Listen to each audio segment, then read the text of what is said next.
പൂച്ചകൾ മാത്രമല്ല കേട്ടോ, ഞങ്ങളുടെ വീട്ടിൽ കിളികളുണ്ട്. വളർത്തുന്നതല്ല, വെളിയിൽ നിന്ന് വരുന്നതാണ്. ദിവസവും രാവിലെ അവർക്ക് ഇതുപോലെ ബിസ്ക്കറ്റ് വെച്ച് കൊടുക്കും.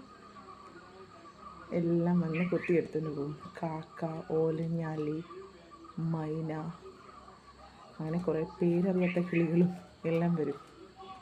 അവർക്ക് വേണ്ടി വെച്ചേക്കുക. ആദ്യത്തെ ആളിന്ന് ഓലഞ്ഞാലി കിളിയാണ്.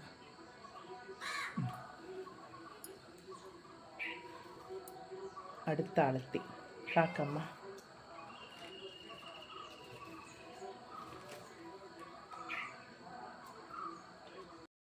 കാക്ക ബുദ്ധിമതിയാണ്, കൊത്തിക്കൊണ്ട് പോകുന്നില്ല. അവിടെ തന്നെ കുറച്ച് തിന്ന് തീർത്തിട്ട് പോവുക. ചില കാക്കയാണെങ്കിൽ ഇങ്ങനെ അടുക്കി കൊണ്ടുപോകും ബിസ്ക്കറ്റ്. അങ്ങോട്ട് പോയിട്ട് വേണം, വേറെ 2 കിളികളവിടെ വെയിറ്റ് ചെയ്യുന്നുണ്ട്.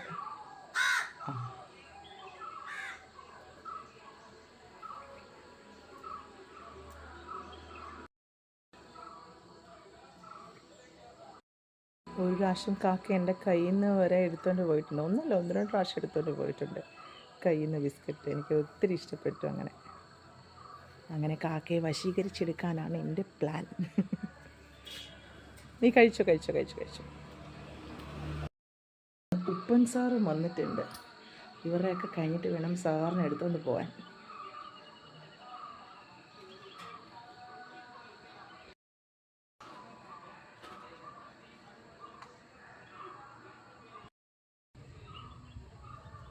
ഉപ്പൻ സാർ എടുത്തുകൊണ്ട് പോയി. ഇനി കുറേ വേറെ ആൾക്കാരൊക്കെ വരുന്നുണ്ട്. ഇങ്ങനെ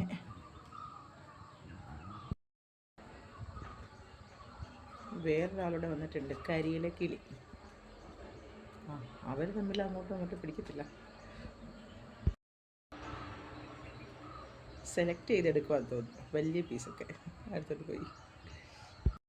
ഇത് എന്ത് കിളിയാണോ ആവോ, ഇത് 2 ജോഡിയായിട്ടേ വരത്തുള്ളൂ. ഇതിൻ്റെ അപ്പുറത്തെ കണ്ടിരിപ്പുണ്ട്. ഇത് വേറെ ടൈപ്പ് കിളി. ഏതായാലും അവർക്ക് വയറ് നിറയുന്നുണ്ടല്ലോ. നിറഞ്ഞില്ലെങ്കിലും എന്തെങ്കിലുമൊക്കെ കിട്ടുന്നുണ്ടല്ലോ, അത്രയൊരു സന്തോഷം. ഓക്കെ, അപ്പോൾ നാളെ കാണാം.